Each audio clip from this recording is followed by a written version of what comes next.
Maybe you do anything to them white folks. I don't know. But when we seen his ass at the Improv, baby, it was a whole hour and a half. And when he jumped on stage, he was sweating like shit. I was like, I told you his ass was round there to the south side. Bye. Quack.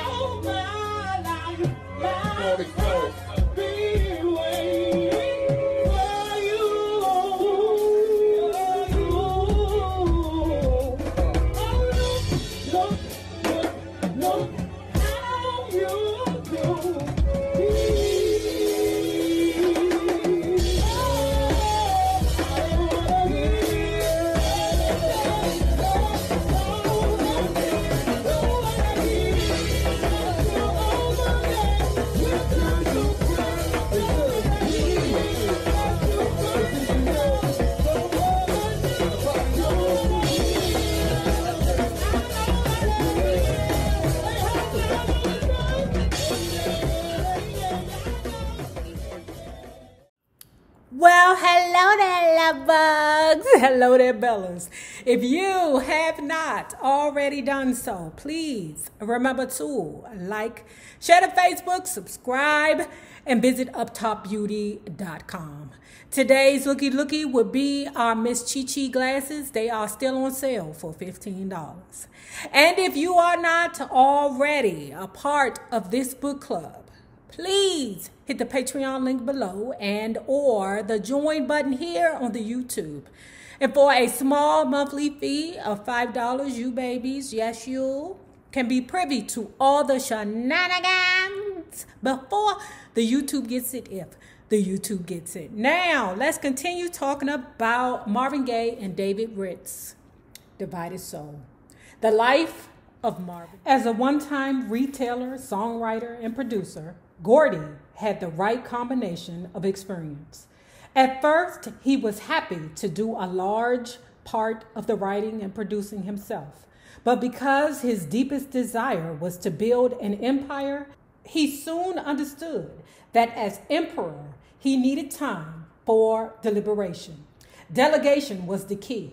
Barry created teams of writers and producers, talents like Eddie and Brian Holland, Lamont Dozier, William Mickey Stevenson, Norman Whitfield, Ivy Hunter, Hank Cosby, and Clarence Paul. Clarence Paul, don't forget, was the guy who he basically threw away after he worked with Stevie Wonder on his fingertips. He paid them little, challenged them to come up with hits, and pitted them against each other.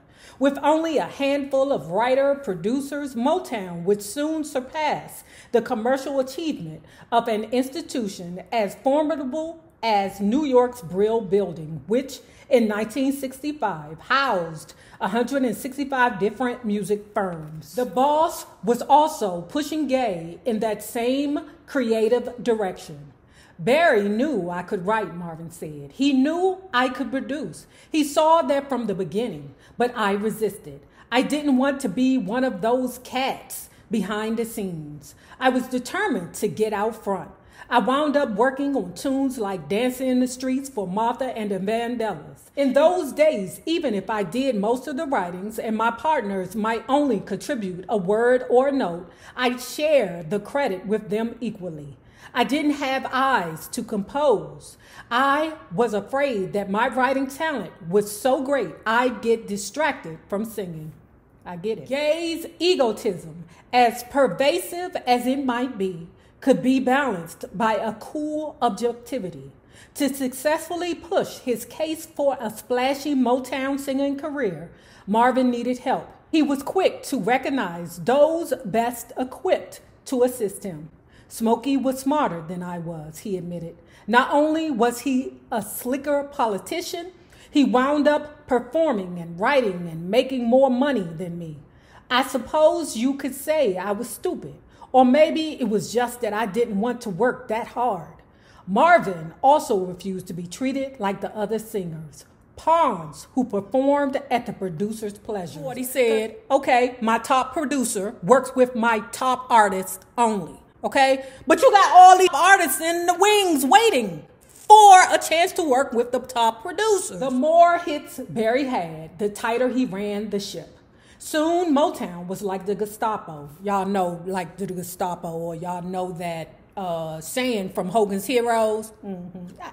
If you're not old enough to know who Hogan's Heroes is, girl, it's the show. Okay, wait.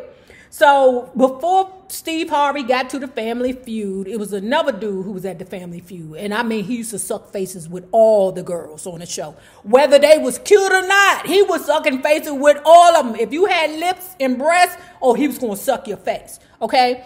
Damn, I forget his name. But he also played on Hogan's Heroes. Let me just put the name of the dude below, because I think he died tragically too. The more hits Barry had, the tighter he ran the ship. Soon Motown was like the Gestapo. It was a loving Gestapo because Barry is a loving cat. But it was still the Gestapo. Though we were fighting on the same side, I resented his power. He was trying to help me, but I was too defiant to accept his help. I have to say that Barry was patient with me. He understood me because he has a split personality like me. Berry Gordy, said Rob Cohen, who headed the Motown film division in the 70s, is half teddy bear, half grizzly bear. If you don't remember, Rob Cohen is the dude who quit Motown after The Wiz flopped, okay? He didn't have to quit, but it was the fact that Rob Cohen felt like he let down his father figure. Rob Cohen had a father, but in regards to the business, he looked up to Berry Gordy as a father.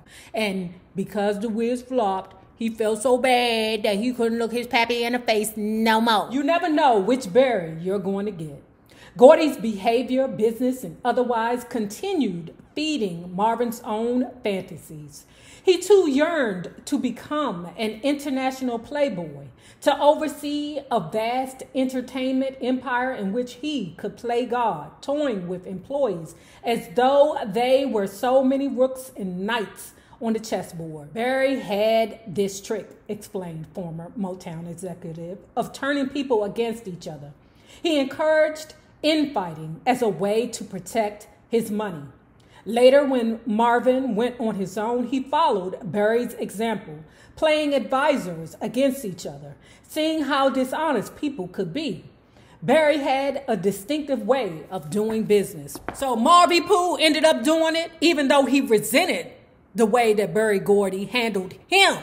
Norman Whitfield ended up using that same procedure, even though Norman Whitfield hated the way Berry Gordy did him. But they both implemented the same bullshit when they got their own. We know this from the Rolls-Royce Unsung episode. In those early years, Marvin was experimenting with his own sound and image. He was trying to fit in and stand out, all at the same time. I was playing a game, Marvin commented, and I had to be careful about making the first move. I enjoyed being a good boy, a drummer, a piano player, a cat who could help out with writing. But when my thing with Anna was tight, I could finally go for what I wanted. My first request was a big one because I didn't know whether I'd ever get a second chance. I wanted to do a jazz pop album. Anna convinced Barry to let me do it. All this rhythm and blues was cute, but I wasn't interested. How did Marvin differentiate rhythm and blues from pop? Strictly the market. Pop meant selling whites, and R&B or soul meant selling the sisters and brothers back in the neighborhood. Everyone wanted to sell whites because whites got the most money. Our attitude was, give us some. It's that simple. His first album tried to accomplish both goals. Gaye attempted to satisfy his notion of himself as a pure pop singer while aiming for a large crossover market. The effort didn't work. Produced by Gordy himself, the soulful moods of Marvin Gaye from 1961 featured a wistful cover photograph of the 22-year-old singer. The evidence is overwhelming that Motown did, in fact, try to sell Marvin as a new Nat King Cole. Over the next 4 years, he'd record no less than half a dozen albums aimed at a white pop market. They simply didn't sell. Gordy wanted nothing more than a black Sinatra in his stable with all the profits and prestige which would accompany such a coup. It's not clear whether the failure was due to Motown's inability to reach that market or because Marvin's voice lacked the emotional authority demanded of experienced balladeers. Probably both. Either way, Marvin found it especially difficult, if not impossible, to admit this or any other failure. His inflated but frail ego couldn't accept the notion that the public had rejected him. Typically, he made excuses and laid the blame elsewhere. How did Gaye get away with such conceit? By counterbalancing it with quiet charm and disarming candor. His soft-spoken ways, his laughing eyes, his seductive sincerity, his warmth, wit, and little boy sweetness gave him considerable power as a personality. People naturally sought Marvin's company and friendship. You couldn't help but love him. He was fun, funny, and to colleagues and friends, a fascinating man. Gaye used his charisma as expertly as his singing voice. I started to panic, Marvin explained. It looked like everyone was getting out there with hits, and I was stalled at the starting gate. Harvey married Gwen, and he was writing and producing and doing great. If it hadn't been for Anna, I might have skipped out, but she never stopped encouraging me. The origins of Gaye's first hit were personal. The lyrics, as so often with Marvin, autobiographical. Anna was always telling me how stubborn I was, he explained. Stubborn kind of fellow with Martha and the Vandellas singing background and Beans Bowles on flute was infectious, sexy, straight ahead rhythm and blues, light years away from Marvin's peaches and creams balladry. He coated the dark middle range of his voice with gravel and grit. Because it was a hit, a black hit, the song changed the course of Marvin Gaye's career. Not white people, as Marvin had hoped, but black people represented his primary market. They demanded of him, Marvy Pooh, just as they had demanded of Ray Charles, who had begun his career by imitating Nat Cole, that he sing his color. I wanted a hit, and I got one, Marvin told me. But I also felt out of control. I felt Barry was the pilot, and I was the plane. I watched the song climb up the R&B charts. It made the top 10, but I knew it wouldn't cross over to the white chart, and it didn't. At that point, I knew I'd have to travel the same road as all the black artists before me. What did you think, Marvy Pooh? What you thought? You thought that basically, you know, you was just going to step in there and women was going to automatically love you? I mean, yeah. Oh, you bad mother hunchy. I hate you niggas that know how to, you know, move people without putting their hands on you. You know, them daggone falsettos men, them men that can... I didn't make it, baby, playing by the rules. Looking back, it was probably good for me. It kept me honest and forced me back to my roots. But it also frustrated me.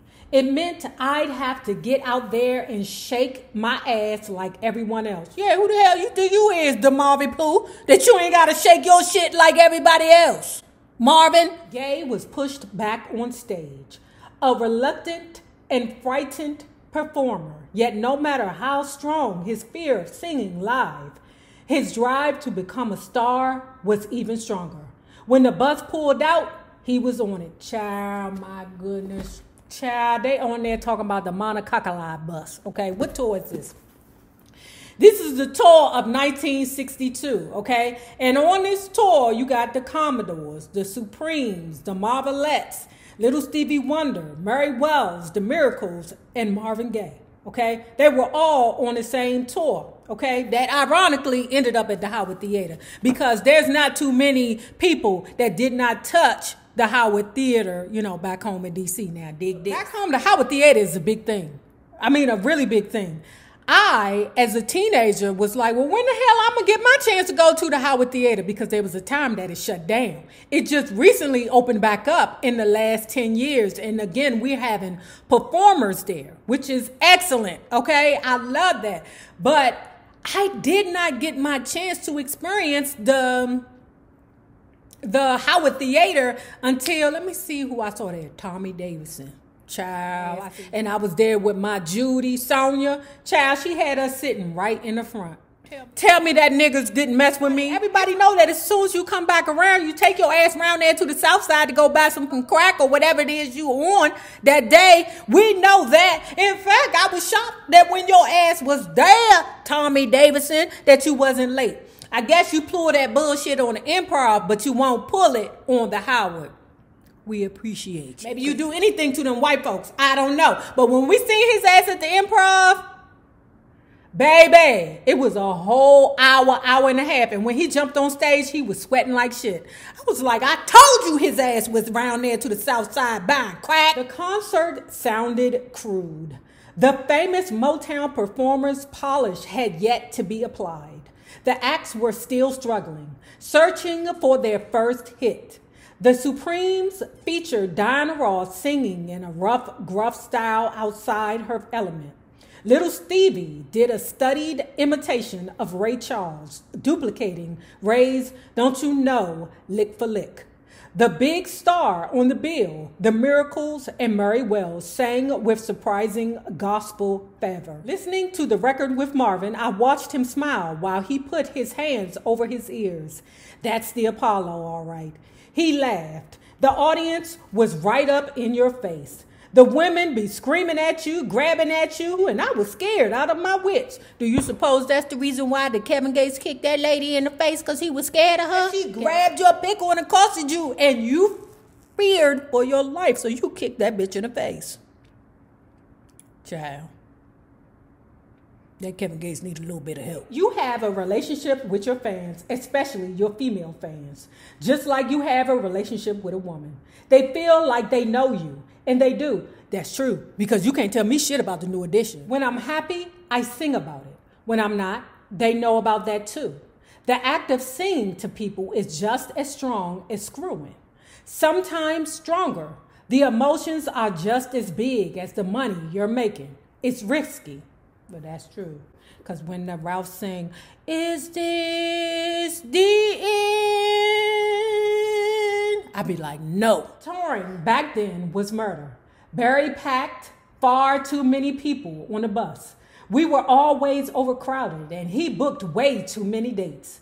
The strain was bad. That has been confirmed in the other books that we have read, that Barry the Gordy works the hell out of his people. Okay? The hell, even to the point where they on the bus and they stinking. The people is stinking. You got them on the bus, but you don't make sure that there's a hotel accommodations on the way. You bitches don't have the Black Book. Remember that movie? What was it called? The Black Books, where all places and rooms and stuff where all the Negroes can stay. There might have been a little weed around, but no coke. Who had the money? The pay stunk. I don't think Marvin was getting more than $60 a week back then, even when he had his own band with Eddie Bongo Brown. Everyone was always complaining. You see, in order to protect the singers and musicians, we put part of their money in an escrow account. Most of them were under 18, and if weed hadn't done that, they'd have blown all their bread before we got back to Detroit. The problem was that Barry kept those accounts going for too long. He didn't know when to stop treating people like kids. They wanted to be respected as adults. Okay. Dick Clark, who we lovingly call Dickety Clarkety. We love that Negro lover. We love him. Okay. Dick Clark started having me on his show. Marvin remembered. He saw that I started this hitchhike craze, and he got a kick out of watching me stumble around the stage.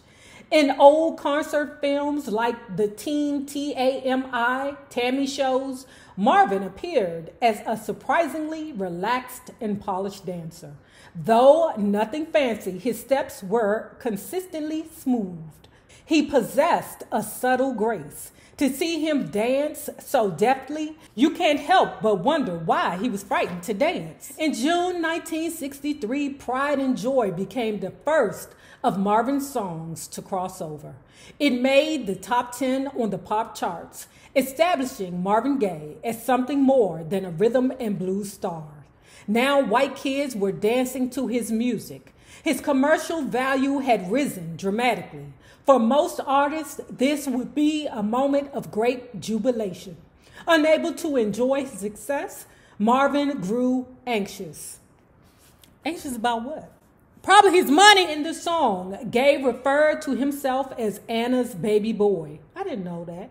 Saying how he worked for her night and day, how he gave her all his pay, and how she rewarded him by breaking his depression. He remembered the parties they attended and her flamboyant dresses designed to shake up the city's high society.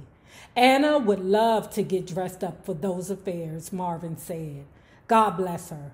She had to be the snazziest dresser in Detroit. When Anna got decked out, she got decked out. Whenever I wasn't working, and that wasn't too often, we'd be partying. Yep, that's why he liked her. She wasn't dull. She was fun. Marvin's family in Washington, D.C. had moved out of the East Capitol dwellings into still another project. This one on Allison Street. Shortly after his marriage, Marvin moved them out of the projects altogether and bought them a large house on the corner of 15th and Varnum. Let me tell you something. That's in Northwest D.C. When I was born on 9th and Varnum. Shortly after his marriage, Marvin moved them out of the projects altogether and bought them a large house on the corner of 15th and Varnum in the black middle-class section of Northwest Washington, uptown. Mother was finally able to stop working and enjoy the security of owning a home. The house with its large outside porches was roomy and comfortable. Varnum Street, from what I understand, the house was so big that we were not allowed to use the front door because the front door was so heavy for children and we didn't have the capacity to close it all the way. Plus, back in the day, they didn't play that shit where you got children and shit hanging all over the porch in a middle-class black neighborhood, okay? They don't play that mess. So we had to use the back door, according to what Mick and Honey told me. The house on Varnum would be the Gaye family home for the next decade. Marvin was still ashamed of his father and determined to relegate Washington, D.C. to his past. His unhappy memories of growing up, his sibling rivalry with Frankie and Sister Jean herself, as independently and feisty as Marvin, kept him far away from the district. Gaye's shame concerned more than his father, though he was just as ashamed of his remembered self as a kid, a frustrated athlete, a reluctant fighter, a boy painfully shy with girls. He wanted to forget it all. We knew Marvin was doing well, said Jean Gaye, because he sent us money. He kept us far from the Gordys, though. He didn't want us involved in his Detroit life. He never wanted us to know the Gordys because he was ashamed, okay? He was ashamed. He didn't want you project niggas to go around there to the Gordys and embarrass him. You know, now we got some really upper echelon family members too, okay? But I warn you about the ratchet ones. In the Gordy family, Marvin felt protected and loved. In Pop's Gordy, he found a father of deep compassion and acceptance, qualities which Gaye maintained his father lacked. When Marvin started having hits, said Peasy, his neighbor, remember the one who he used to run away to when his father was tripping? He'd run away to Peasy house, and the mother would, bring money out of her bra. Here, Peasy, here, make sure my son get this. When Marvin started having hits, said Peasy, his neighbor from the East Capitol Project seems like he turned his back on D.C. I heard him say in interviews that he didn't like Washington, D.C. Then he started telling everyone that he came from Detroit. When Marvin left, his old friend Reese Palmer recalled, he left without looking back. That hurt a lot of us.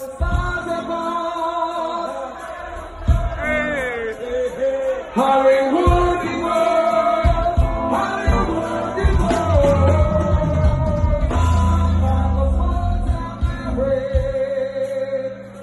lovely white light, baby carry. No on the stars that come, the desert goes, but it is in Hollywood, Hollywood,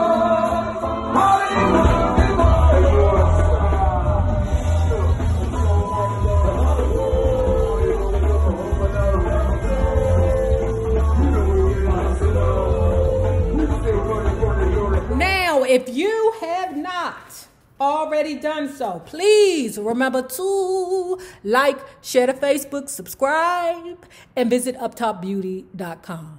Now remember this, the same people that you meet on the way up will always be the same people that you meet on the way down. My naysayers, my patron loves you babies. Have a good one.